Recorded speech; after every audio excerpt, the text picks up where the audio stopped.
All my life, I was the glue holding my family together, the one who forgave, who stayed silent, who gave until there was nothing left to give. But nothing prepared me for the gut punch I got that evening. I was standing in front of my closet, holding up a soft blue dress, the one I wore to church on Easter Sundays, when my phone buzzed on the nightstand. I smiled, expecting maybe a sweet reminder from my son Eric or his wife Vanessa about the anniversary dinner they'd invited me to. I even imagined them teasing me. "Don't be late, Mom." Instead, it was a text from Vanessa, just one sentence. "Actually, don't worry about coming. We're keeping it upscale." The words hit me like a slap across the face. I sank down onto the edge of my bed, the dress still clutched in my hand. My heart stuttered in my chest. After all the money I'd spent on their wedding, the endless babysitting, the late-night calls when they needed help, now I was embarrassing. My cheeks burned, my hands trembled. I sat there for a long time, listening to the slow tick of the old clock on the wall, the one Eric made in high school woodshop. A clock I'd kept all these years because it reminded me of better times, times when he still needed me. Did they really think I wouldn't notice how they'd changed? Ever since Eric and Vanessa moved into their new house, all sleek glass and polished marble, it was like they'd shed me like an old coat. Family dinners turned into, quote, exclusive events. Phone calls got shorter. Invitations became fewer and farther between. Still, I kept telling myself it was just growing pains. They were busy, building careers, building a life. But that text? That broke something deep inside me. The tears came hot and fast, blurring the edges of the room. I wiped them away with the sleeve of my cardigan, trying to pull myself together. "Get up, Dorothy," I told myself. "Don't let him see you hurt." I carefully hung the blue dress back in the closet, smoothing the fabric like it was a fragile thing. Then I made my way down to the cluttered little den, still full of my late husband's fishing gear, the quilts I'd sewn, family photos lining the walls. Our home. Their home, once. I sat in the recliner, letting the silence press against me, heavier than I'd ever felt it before. In the low light, the lake outside glinted silver through the window. 40 years ago, my husband and I built this place with our own hands. We dug post holes until our palms bled, hung drywall until our arms ached. We raised our boy here. And now I was an embarrassment. Too old, too country, too ordinary for their shiny new life. My anger simmered, low and slow, curling tight in my gut. I thought back to Vanessa's high-pitched laugh, the way she looked down her nose at my lace curtains and mismatched china. I remembered her rolling her eyes last Thanksgiving when I brought out my hand-me-down turkey platter.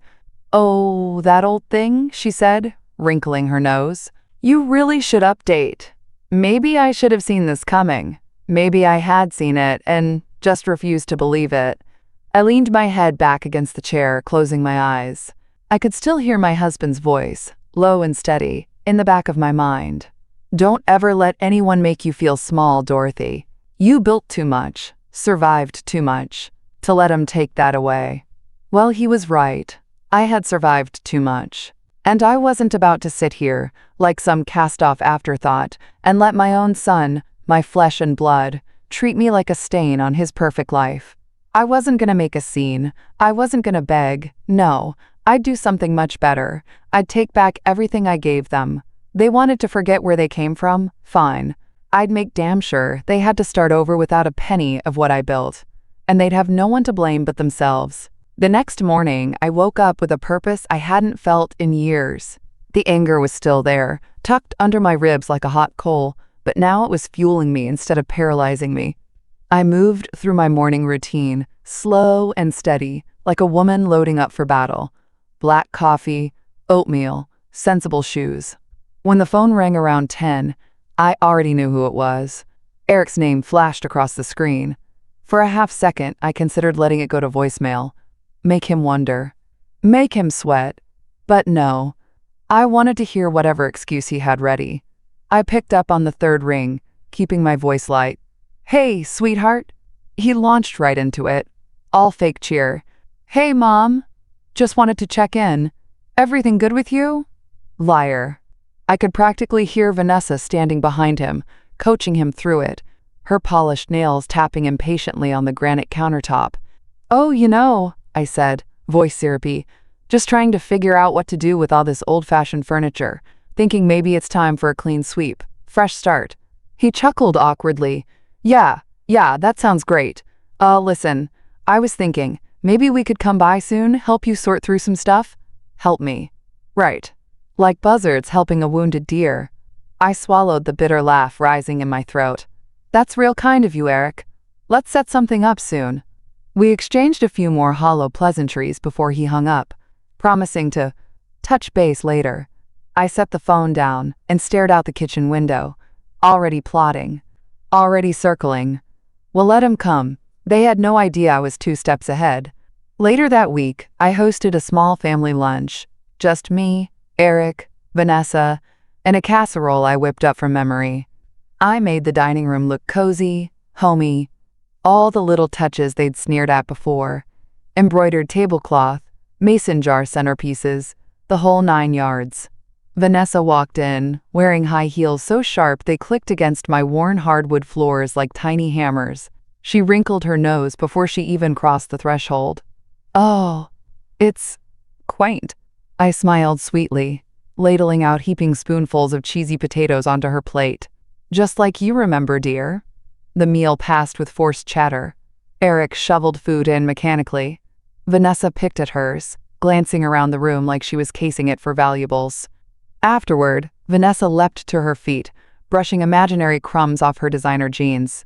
Let me help clean up, Helen. She insisted on calling me Helen. Not Mom, not even Dorothy. Helen. Like I was the hired help. My stomach twisted, but I smiled. That's very thoughtful. I watched her bustle into the kitchen, stacking plates, and I knew, deep down in my bones, she was up to something. Sure enough, when I went back to the kitchen later, I found it. The trash can lid was slightly ajar, and peeking out from underneath a crumpled paper towel was a shard of porcelain, bright blue and gold, unmistakable. My grandmother's serving dish, the one I'd carried here from Tennessee in the back seat of our old station wagon, wrapped in nothing but hope and a threadbare quilt. Gone. Dumped like trash. My hands shook as I lifted the lid the rest of the way. Inside were the matching saucers, the little sugar bowl with the tiny gold handles. Shattered. All of it. Too ugly to keep, Vanessa had murmured while washing dishes earlier, thinking I hadn't heard. Ugly. That word buzzed in my ears like a swarm of wasps. I closed the trash lid quietly, my palms stinging from how hard I gripped the edge. My anger simmered, bubbling low and mean under my skin. I stood in the middle of that kitchen, the same one where I used to bake cookies for Eric's birthday parties, where my husband and I slow danced on anniversaries, and realized something. This house didn't feel like a home anymore. It felt like a battleground. I wiped my hands on a dish towel, folded it neatly, and set it on the counter. All right, Dorothy, they want a clean sweep? You'll give 'em one they'll never forget. The next week passed like I was walking through a dream, only it wasn't a sweet one. It was the kind where you know something terrible's coming, but you can't wake up. Eric showed up a few days later, alone this time. No Vanessa. Maybe he thought I'd be easier to manipulate without her standing there, smiling that tight little smile. He carried a thick envelope under his arm, casual as could be. Hey, Mom, he said, stepping over the threshold without waiting for an invitation. His cologne hit me like a wall. Sharp, expensive, trying too hard. What's that you got there? I asked, drying my hands on my apron. He waved the envelope like it was nothing.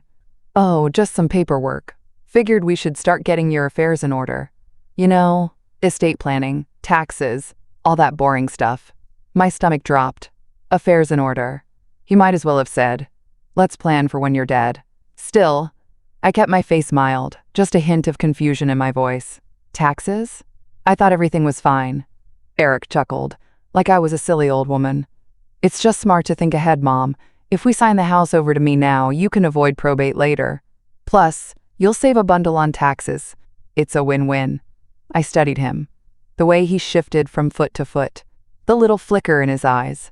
He wasn't here out of love. He was here because he and Vanessa were already counting the dollars in their heads. I don't know much about all that, I said, wringing my hands like I was nervous. Seems awful complicated. His smile widened, bright and fake. "Don't worry about it. I'll take care of everything. You just sign here." He pulled out a pen, clicking it with a sharp, eager snap. I took the papers and pretended to read, my eyes skimming past the words. It wasn't just a transfer of the house. It was a full power of attorney. Financial, medical, everything. If I signed, I wouldn't even own my own life anymore. My hands trembled, and not from fear, from rage. I set the papers down slowly, smoothing them out with shaking fingers. "Well, I sure appreciate you thinking of me, Eric," I said, forcing a smile. "But I'd like to have a little more time to think on it." He hesitated. For a moment, just a flicker, there was real anger on his face. Then he plastered the smile back on. "Of course. Take all the time you need, Mom. I'm just trying to help." Help. That word tasted like ashes. After he left, I sat down hard at the kitchen table, the papers still spread out before me. I stared at the spot where his hand had pressed against them, leaving the faintest oil smudge. The boy I raised was gone. In his place stood a stranger, wearing my son's face. That night, I poured myself a glass of wine, cheap, sweet stuff, and sat out on the porch, listening to the crickets. The house creaked and settled behind me. The same house where Eric had taken his first steps, where my husband and I had danced barefoot after painting the nursery, where birthday cakes collapsed in the oven and we laughed anyway. I could almost hear my husband's voice again, carried on the breeze. "You built this life with your bare hands, Dorothy. Don't let them steal it from you." I raised my glass to the stars. "Don't you worry," I whispered. "I've got a plan." The next morning, I picked up the phone and called Sarah. Sarah had been my best friend since 7th grade. She was the kind of woman who could stare down a tornado and come out the other side without a hair out of place. When she picked up, her voice was bright and brisk. "Dorothy, been thinking about you. How's the fancy anniversary party?" I let out a bitter laugh. "Didn't go. Wasn't invited." There was a beat of silence. Then, sharper, "What happened?" I told her everything. The snub, the heirloom dishes, the power of attorney papers. By the time I finished, my voice was shaking with anger and something deeper, grief, for the family I thought I had. Sarah didn't miss a beat. "You get yourself a good lawyer," she said, her voice hard as iron, "and a damn good realtor. If they want this house so bad, make sure they get it the hard way." I blinked, stunned. "You think I should sell?" "I think you should sell everything that ever made them feel entitled to you," Sarah said. "Clean slate, honey. They're counting on you to roll over. Prove 'em wrong." My hand tightened around the phone. For the first time in a long, long while, a smile tugged at the corner of my mouth. "Oh, I will," I said softly. "You better believe I will."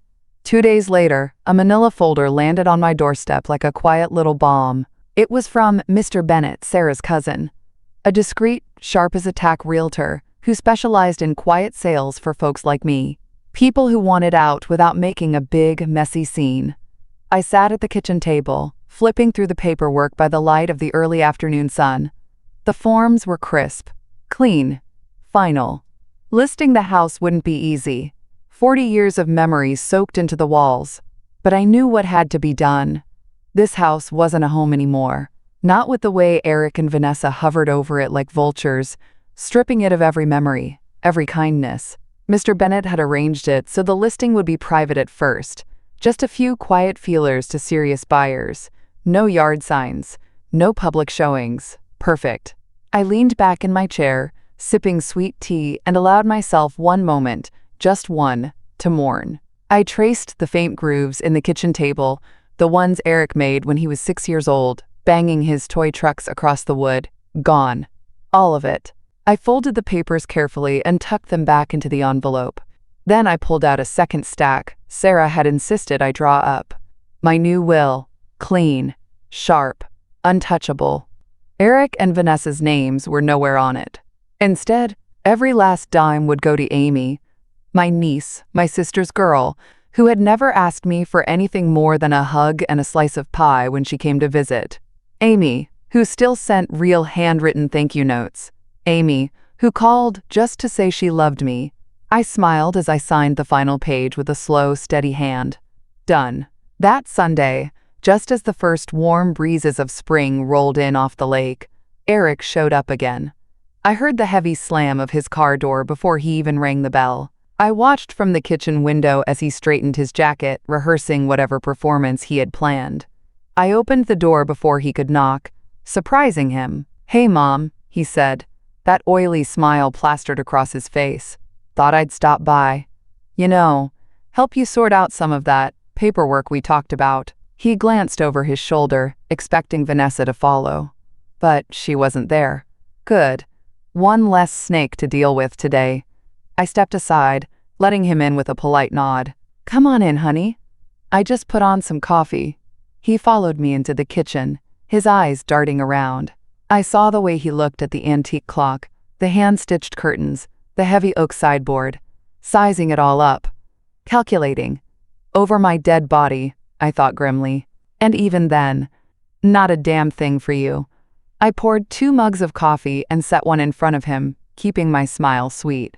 "So Eric," I said, folding my hands neatly on the table, "tell me again about this paperwork you think I ought to sign." He launched into his pitch, something about asset protection and streamlining. His voice smooth, his words fast and practiced. But I wasn't really listening. I was watching the way his foot tapped nervously under the table, watching the tiny sheen of sweat gather at his hairline, watching the way his hand twitched, reaching for his briefcase like it was a lifeline. When he finally pulled out the papers, his eyes gleamed with triumph. "This will make everything so much easier, Mom," he said, pushing the pen toward me. I picked it up, turning it over slowly in my fingers. For one tiny, fleeting moment, I almost caved. Almost. After all, he was still my boy. Still the baby I'd rocked to sleep during thunderstorms. Still the toddler who cried when he fell off his tricycle. But that baby, that boy, he was gone. In his place sat a man who saw me as nothing more than a stepping stone to a bigger mortgage. My smile tightened. "Tell you what," I said softly, sliding the pen back across the table. "Let me sleep on it." Eric's mouth opened, then closed. He tried to hide the flash of frustration on his face. "Sure," he said tightly. "Of course, no rush." But we both knew he was lying. He was rushing. Desperate. And that desperation. Oh, it would be his downfall. I stood and walked him to the door, my hand light on his back like I was sending off a guest I barely knew. As he stepped out onto the porch, he turned back, his smile strained. "Love you, Mom." I smiled sweetly, tilting my head. "Love you too, son." Then I closed the door gently in his face and locked it. I leaned my back against the door and let out a long breath, my heart pounding. The die was cast now. No going back. I wasn't their stepping stone anymore. I was the wrecking ball. My birthday rolled around a week later. 65. A number I never thought would feel so hollow. I woke up that morning telling myself it didn't matter. No big expectations, no fancy dinners, no flowers or cards. I just wanted peace. Still, some foolish part of me, that tender, stubborn corner of the heart that never quite stops hoping, kept glancing at my phone, waiting. I made myself a simple breakfast. 2 eggs, toast, a little raspberry jam. The house was quiet, save for the slow tick of the clock and the hum of the refrigerator. I checked the mailbox around noon. Empty. I checked my phone around 3. Nothing. By 6 o'clock, I was sitting alone in the living room, a slice of store-bought carrot cake on a paper plate. One candle jammed in the middle, flickering. "Happy birthday, Dorothy." I sang it to myself, voice wobbling on the last note. I blew out the candle and sat there, swallowing back tears that tasted like salt and shame. Foolish old woman. Thinking maybe, just maybe, they'd remember. At 7, my phone finally buzzed. My heart leapt, only to crash when I saw it wasn't a text or a call. It was a Facebook notification. Eric Dawson added 8 new photos. Curious. And aching. I opened the album. There they were. Eric and Vanessa, surrounded by friends, champagne glasses raised high, smiling so wide their faces nearly split in two.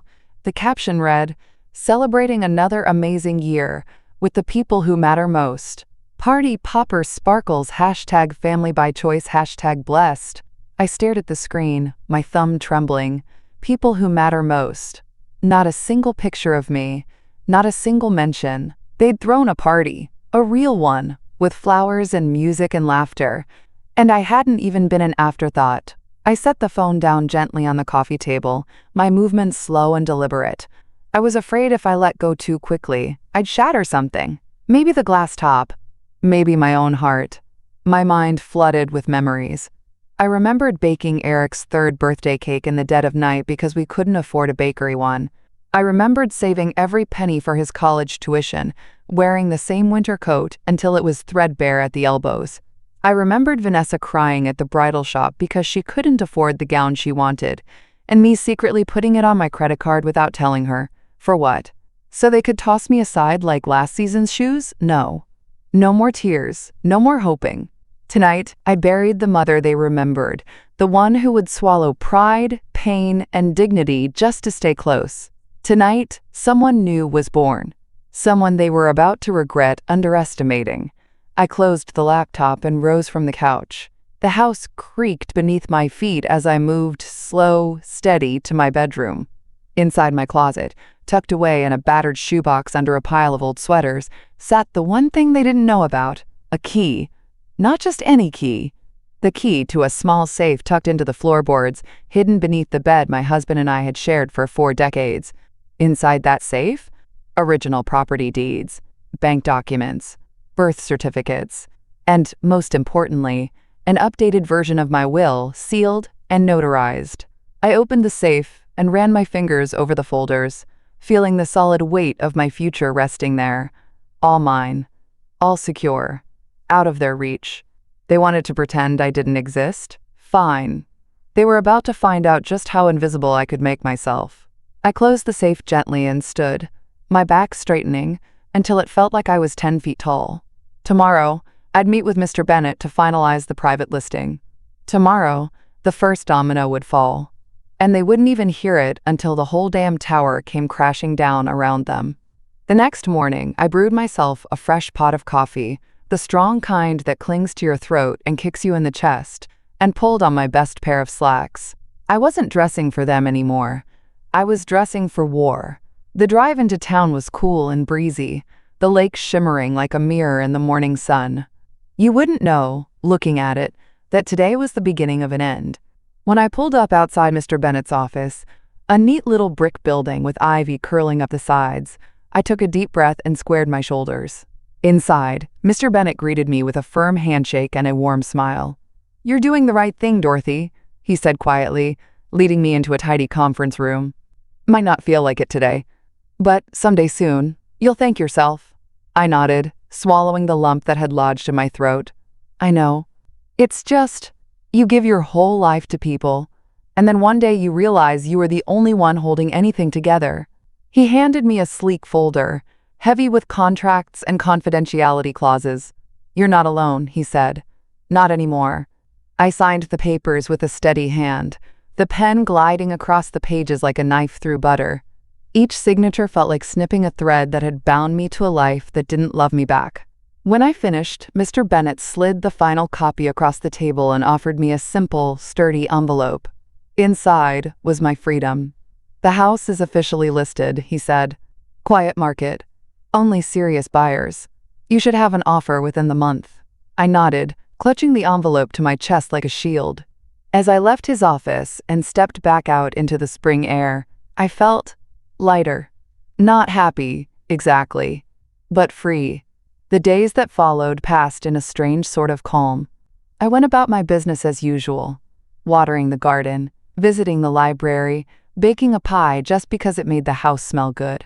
Eric and Vanessa must have sensed something, though, because suddenly they were everywhere. One evening, I came home from the grocery store and found Vanessa sitting on my front porch, swinging her legs like a schoolgirl. "Oh, Helen," she chirped, rising quickly. "I was just in the neighborhood and thought I'd drop by." Liar. Vanessa lived 15 minutes away, in the opposite direction. She wasn't dropping by. She was casing the joint. "How sweet," I said, unlocking the door and stepping aside. "Come on in."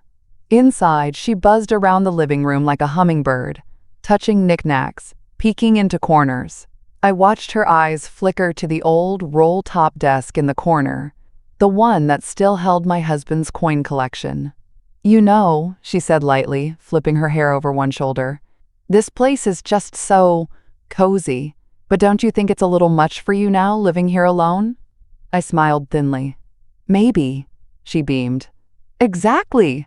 You should think about downsizing, something easier to manage. Eric and I could even help, you know. Take some of these heavier items off your hands. Make it easier for you." I nodded thoughtfully. "I'll consider it."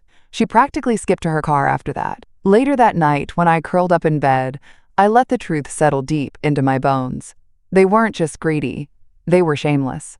And worse, they thought I was too soft, too blind to notice. My anger simmered low and steady, like a pot on the back burner.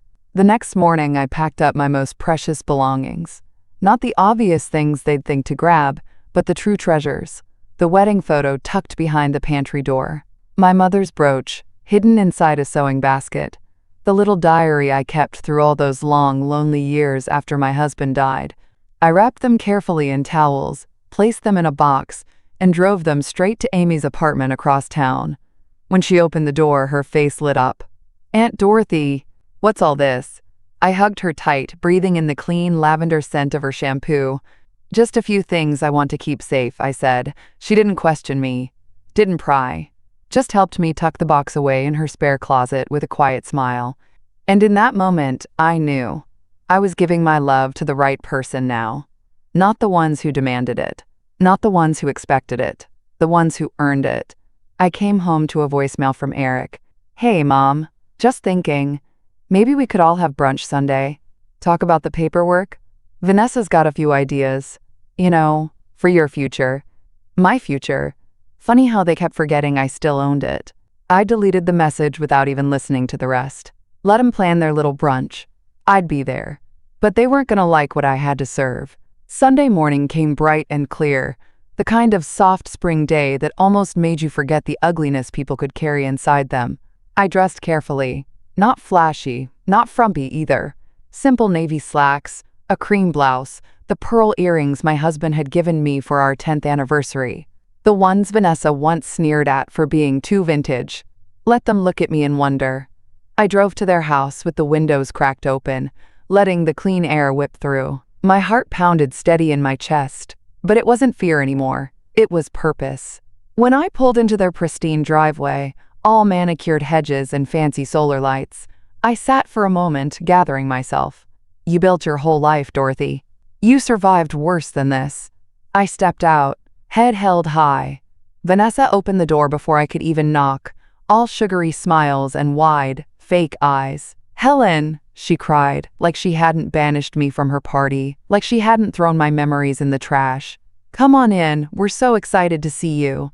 I brushed past her lightly, catching the faint, crisp scent of whatever expensive perfume she drowned herself in.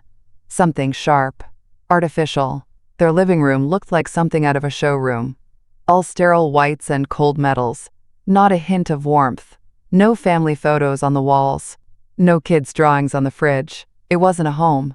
It was a stage. Eric bounded down the staircase, arms wide. "Hey, Mom." His smile strained at the edges, like it hurt him to fake it for too long. "Thanks for coming. Thought it'd be nice, you know, to catch up." Catch up. Like I hadn't raised him. Like he hadn't lived inside my ribcage for 9 months, fed from my hand for years after. I smiled sweetly and handed him the bakery box I brought. "Thought I'd bring a little something," I said. Inside were homemade lemon bars, sweet and bright, just like the ones I used to pack in his school lunches.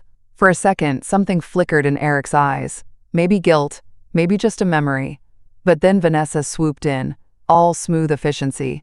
"Sit, sit," she said, gesturing to the dining table already set with fresh flowers and linen napkins. A performance if I ever saw one. "We have so much to talk about." We made polite chatter over omelets and French toast, Vanessa steering the conversation like a glossy, smiling ship captain. And then, just as the plates were cleared, she dropped anchor. "So, Helen," she said brightly, laying a hand over mine like we were old friends, "we were thinking, It's probably time to get all the legal stuff finalized. Eric nodded eagerly. Yeah, just simple stuff. We can help you. Make everything easier. All you gotta do is sign a few forms. We'll take care of the rest. I leaned back, folding my napkin carefully. Forms? I repeated lightly.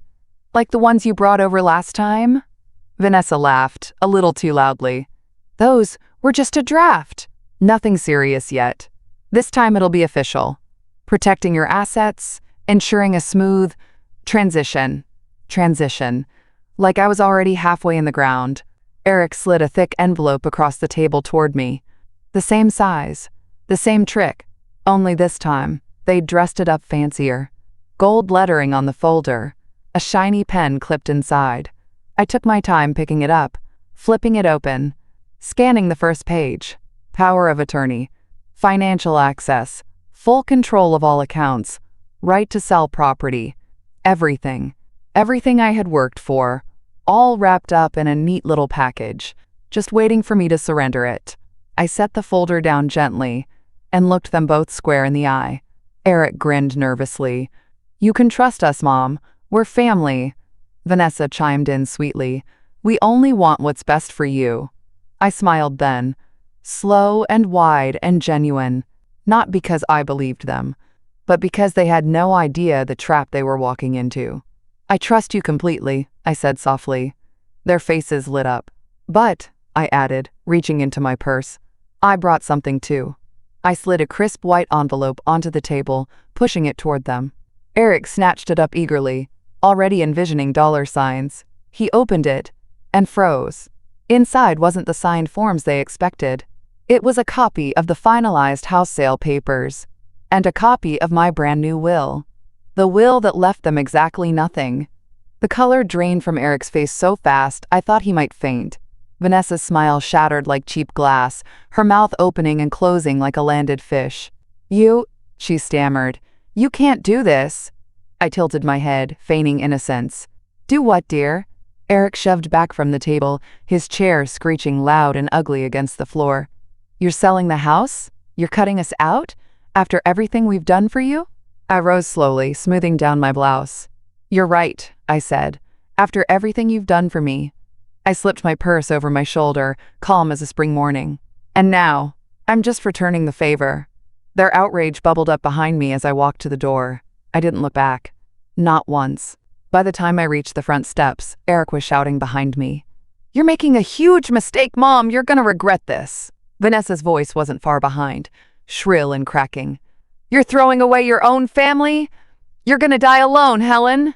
I paused at the bottom of the steps, the spring air crisp against my face, and turned just enough to glance back at them. No, darling, I said softly. I'm finally choosing myself.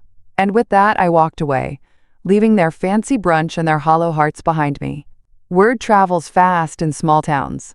I didn't say a thing, but somehow, maybe through Eric's big mouth or Vanessa's, it got out within days.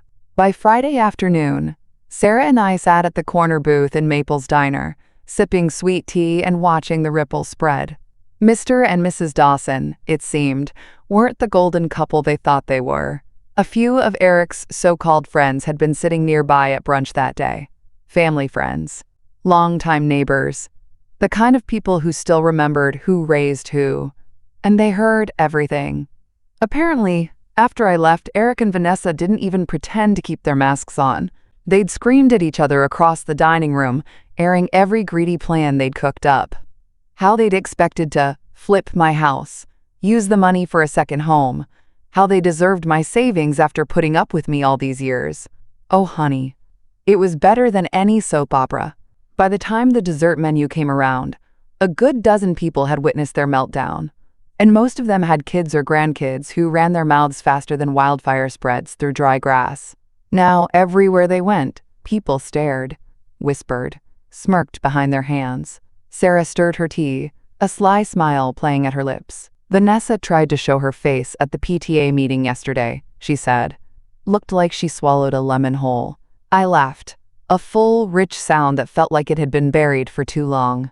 They're getting exactly what they deserve, I said, pushing my empty plate aside. Sarah leaned closer, her voice low and satisfied. You know what's the best part?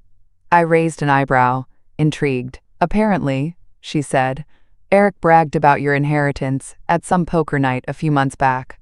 Claimed he was going to get it any day now. Even promised to invest in some friend's business with it.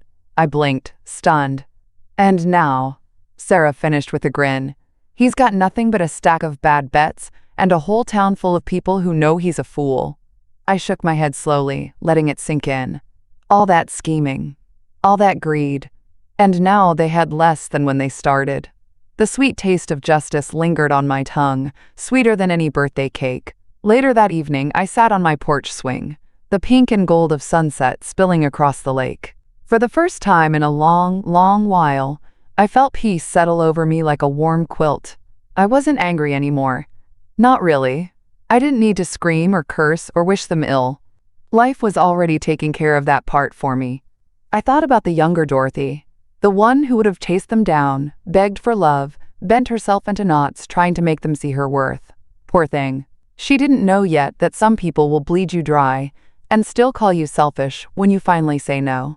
She didn't know that loyalty is a two-way street. Well, I knew it now. And I wasn't walking down that road alone anymore. Inside the house, the phone rang. I let it go to voicemail. A few minutes later, it rang again. And again. Eric. Vanessa. Eric again. I smiled and leaned back, letting the swing sway gently. They could call all night for all I cared. I'd made my choice. And this time, I wasn't picking them. I was picking me. The following Monday, I sat across from Mr. Bennett again. Only this time, the sun seemed a little brighter coming through his office windows. The offer came in, he said, sliding a crisp packet of papers across the desk toward me. Above asking price. Full cash. I blinked, stunned. Already? He smiled, the kind that crinkles deep into the corners of the eyes. Word travels, Dorothy. Everyone knows what a gem this place is. Lakefront property, good bones, clean title. They'd be fools not to snatch it up. My hands trembled slightly as I picked up the pen. This was it. The final severing of the life I thought I'd die clinging to. I hesitated just a second, long enough to hear the echoes of birthday parties, Sunday dinners, lazy afternoons in the garden. Then I signed. The pen scratched across the paper, sure and final. With that last stroke, the house wasn't mine anymore. It wasn't theirs either. It belonged to someone who, hopefully, would fill it with new memories. Better ones. Mr. Bennett leaned forward, voice gentle. Congratulations, Dorothy. You're free. I spent the next week sorting, packing, donating. I gave away the things that didn't matter. The secondhand chairs, the mismatched plates, the threadbare rugs. The memories, though, the real treasures, I kept tucked close to my chest. One box went to Amy. She deserved the good china, the hand-sewn quilts, the albums filled with yellowed Polaroids. She hugged me so tight when I dropped them off, I thought I might crumble. You don't have to do this, she said softly, her eyes shining. I smiled, smoothing her hair like she was still 10 years old. Oh honey, I have to, for me. No more clinging to the past. No more begging people to love me. No more waiting to be chosen. I was choosing myself, and that choice tasted sweeter than any apology they could ever offer. The final day at the lake house came sooner than I expected. I stood in the empty living room, the bare floorboards gleaming in the sunlight, and let the memories wash over me one last time. The slam of a screen door on a summer afternoon. The creak of rocking chairs by the fireplace. The laughter of a boy who hadn't yet learned to see me as a burden. I pressed a hand to the wall, feeling the coolness of the wood. Thank you, I whispered, for giving me a place to heal. Then I walked out the front door, locking it behind me. I didn't look back. Not once. My new place was smaller. A bright little cottage in a senior community by the beach, 2 hours away. It had white shutters and a tiny garden, just begging for marigolds and daisies. It wasn't fancy, wasn't glamorous, but it was mine. And it was free of their expectations, their judgments, their cruelty. My first night there, I opened all the windows, letting the salty ocean breeze rush through the rooms. I sat on the back porch, sipping sweet tea and listening to the waves crash against the shore. The sky above me was wide and endless, streaked with lavender and gold. I felt like I could finally breathe.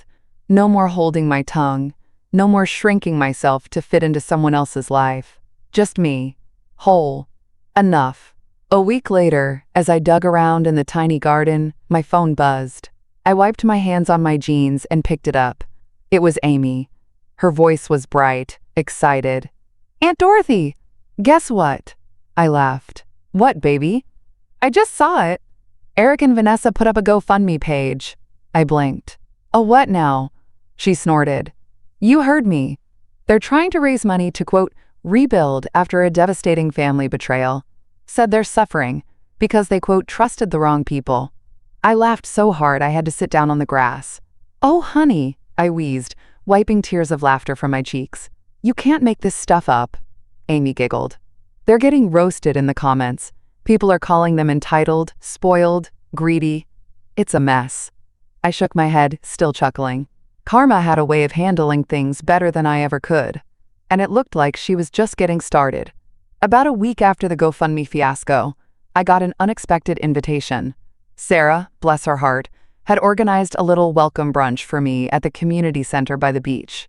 "No excuses," she said firmly when she called.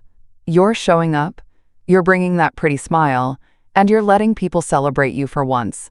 I laughed, but inside, it warmed something tender and bruised in me.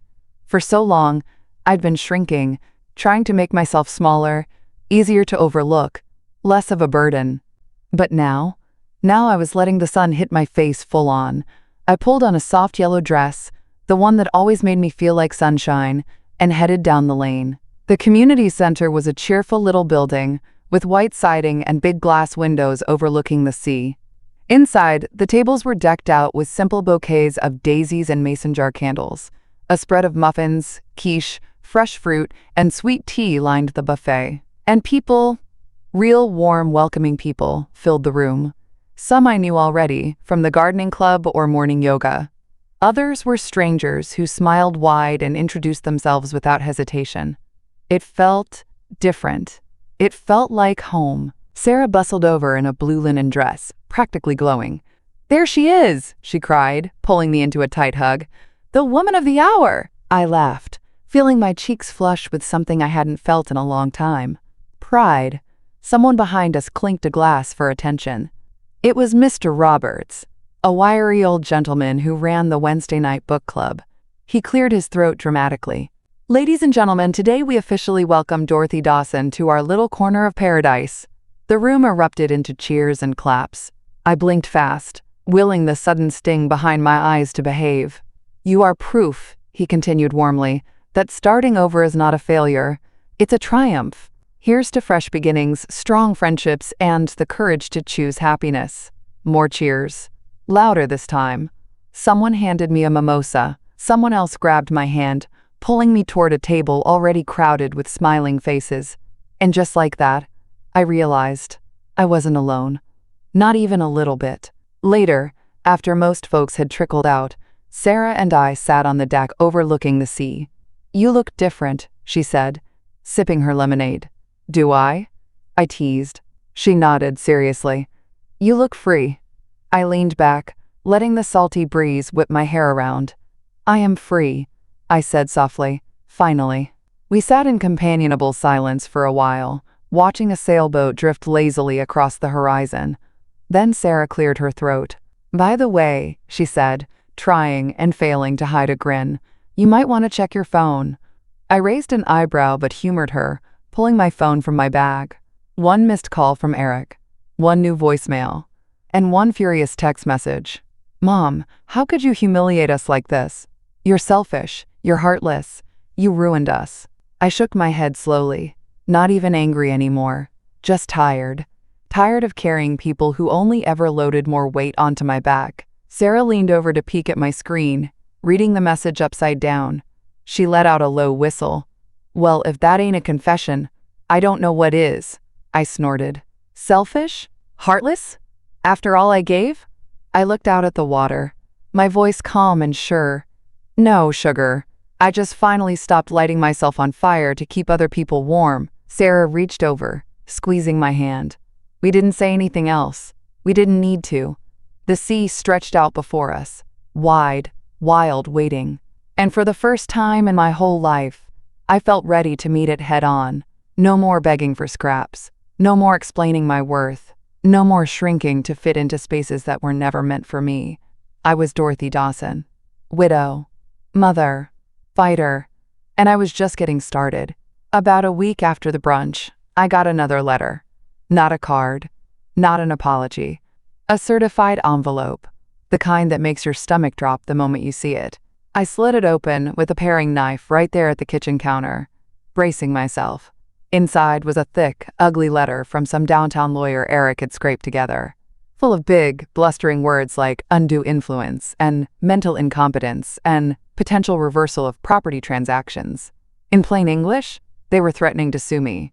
Sue their own mother. The audacity of it knocked the wind out of me for a second. Not because I was scared. No, honey, not anymore. It was just the pure, shameless gall of it that stunned me. After all the holidays, the late-night hospital runs, the checks slipped into their hands when rent was tight. They thought they could treat me like dirt and steal what little peace I had left. My anger didn't burn hot this time. It burned cold, steady. I picked up the phone and called Mr. Bennett. "Got a letter," I said calmly. "They're threatening a lawsuit." He snorted on the other end. Let him try. Turned out my new will had been reviewed by not just one, but two independent attorneys. Airtight, ironclad, untouchable. Every decision I'd made had been witnessed, signed, notarized. There was no undoing it, no taking it back.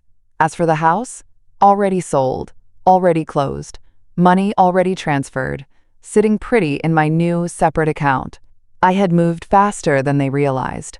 And now, they were stuck. Drowning. I smiled as I thought about it. A small, secret smile, and told Mr. Bennett to draft a formal response. Something polite, but clear. Something that said, "Try it, and you'll lose even worse." 3 days later, Eric showed up at my cottage. No call. No warning.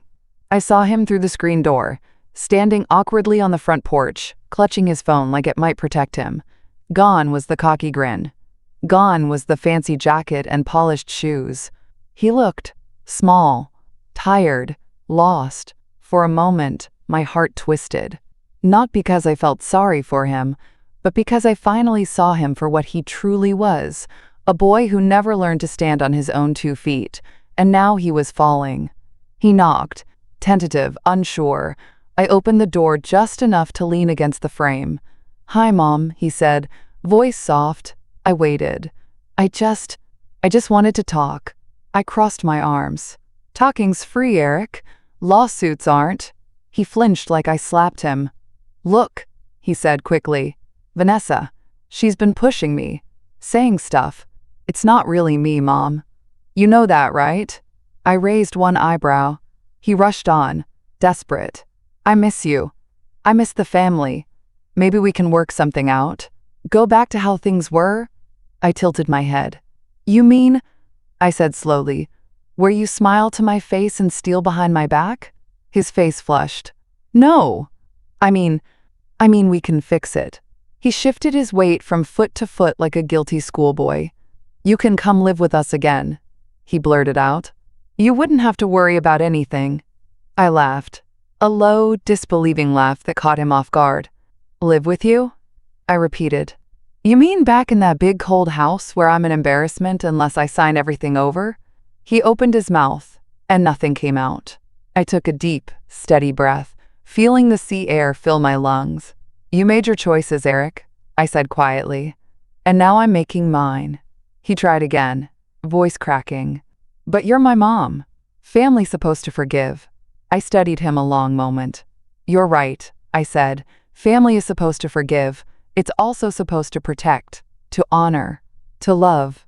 I stepped back, one hand on the door.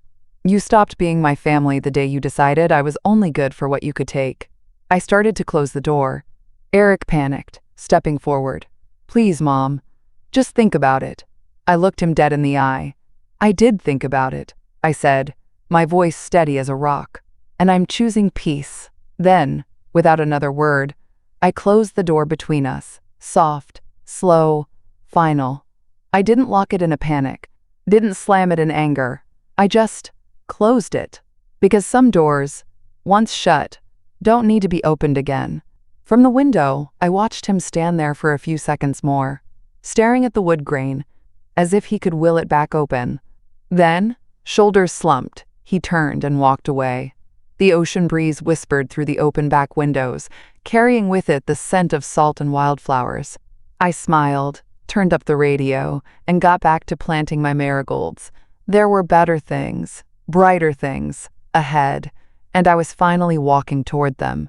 The 4th of July rolled around not long after that.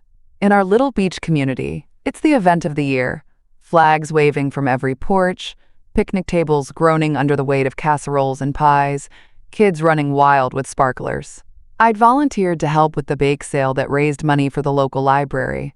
Sarah twisted my arm into entering my lemon bars into the pie contest, too.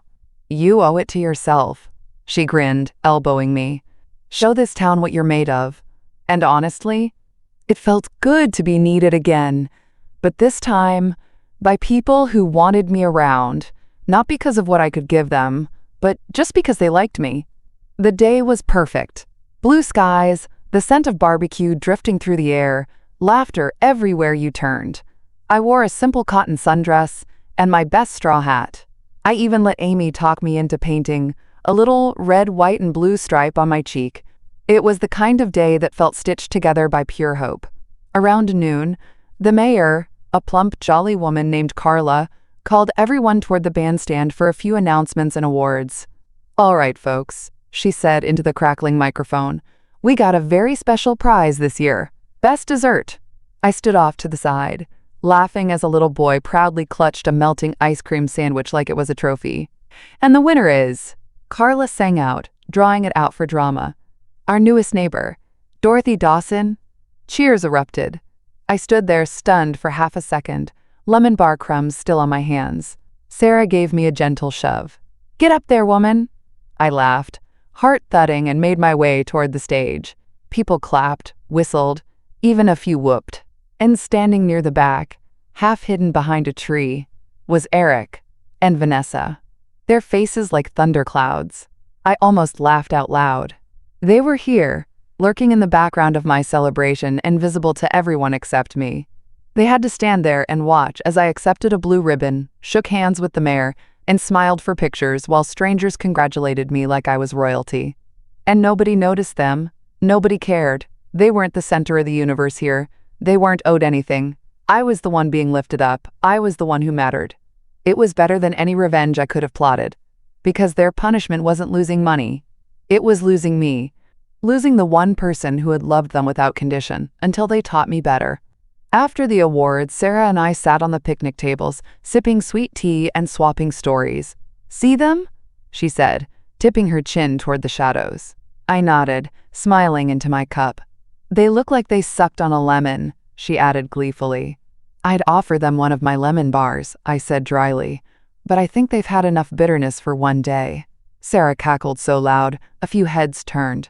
"Good for you," she said finally, serious again. "Good for you, Dorothy." I nodded slowly, letting the truth sink in deep. It wasn't just about punishing them anymore. It wasn't about anger, or revenge, or making them sorry. It was about me finally learning that love, real love, doesn't require setting yourself on fire to keep others warm. It was about walking away from people who only loved you when you were easy. It was about choosing peace over pride. And darlin', that choice tasted sweeter than anything on the bake sale table. That night, as fireworks exploded over the beach and the sky burned with gold and crimson, I sat on my porch swing, a cozy quilt draped over my knees. The little community buzzed all around me. Music, laughter, kids chasing fireflies. I closed my eyes and let it wash over me. This life, this simple, beautiful, unburdened life, it was mine. Built not from what I lost, but from what I finally refused to give away. My love, my time, my peace, myself. And somewhere, in the distance, I imagined Eric and Vanessa sitting in the dark, wondering how they lost it all. Never realizing the real tragedy was that they lost something money couldn't buy back. Me. A few weeks later, the final piece of the puzzle clicked into place. I was sitting on my porch, deadheading marigolds, when Mr. Bennett called. "Got some news," he said, and I could hear the smile in his voice. I wiped my hands on my jeans. "Lay it on me." "Eric and Vanessa's lawyer sent another letter," he said, chuckling. "They're backing down."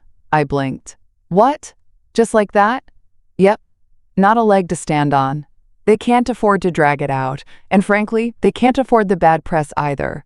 I sat back against the porch swing, the quilt slipping off my lap. Free. Finally. Completely, legally free. I thanked Mr. Bennett, promised him a lemon bar next time I baked, and hung up. And then I let myself sit in the quiet for a long, long time. Let myself feel it. Not just the relief, but the pride. I'd fought for myself, protected myself, loved myself, after a lifetime of being taught that was selfish. And I'd won. The following Saturday, the beach community held its monthly potluck. Nothing fancy, just folding tables, paper plates, and enough food to feed a small army. I wore my favorite blue cotton dress, slipped a strawberry pie into a wicker basket, and walked the short path to the clubhouse. Amy met me there, her arms full of flowers from her little garden. "You look radiant," she said, kissing my cheek, "like a woman who knows exactly who she is." I laughed. "Took me 65 years, but I got there." Inside, the air buzzed with laughter and clinking glasses. I settled in at a table near the window, surrounded by new friends who felt more like family than my own blood ever had. About halfway through the meal, the clubhouse doors swung open. And there they were, Eric and Vanessa, standing stiff in the doorway, clutching each other's hands too tight. I caught sight of them instantly. How could I not? But I didn't flinch, didn't fumble, didn't even blink. Sarah noticed too, her smile turning sly. She leaned over and whispered, "Brace yourself." Eric scanned the room, desperate, awkward, like a drowning man looking for a lifeline. He spotted me and started forward, dragging Vanessa with him. The chatter in the room slowed. Not stopped, but slowed, the way a herd of cattle shifts when it senses a snake nearby. Eric stopped a few feet from my table. "Mom," he said, his voice cracking a little. "Can we talk?" I set down my fork slowly, dabbing my mouth with a napkin. I met his gaze, steady and sure. "In front of everyone?" I asked lightly. "You sure about that?" He hesitated. Vanessa dug her nails into his arm. But he nodded. So I smiled. Wide, warm, and devastatingly kind. "All right," I said sweetly. "Let's talk." I rose from my seat, turning to face the room full of witnesses. "You know," I began, voice carrying clear as a bell. "There was a time I would have done anything for this boy. Anything." People leaned in, quiet now, sensing something unfolding. "I poured my life into raising him," I said. "Worked double shifts, gave up vacations, clothes, my own dreams." Eric's face paled. "And when the time came," I continued calmly, "I asked for nothing. Nothing but love, respect." I smiled wider, letting the truth flow out of me like warm honey. But what I got instead was greed, disrespect, entitlement. A murmur rippled through the crowd. Eric opened his mouth, but I held up one finger, silencing him. "No, son," I said softly. "You don't get to rewrite the story now." I turned slightly, addressing the room. Not in anger, not in bitterness, but in something stronger. Truth. "I loved him," I said. "I still do, in a way.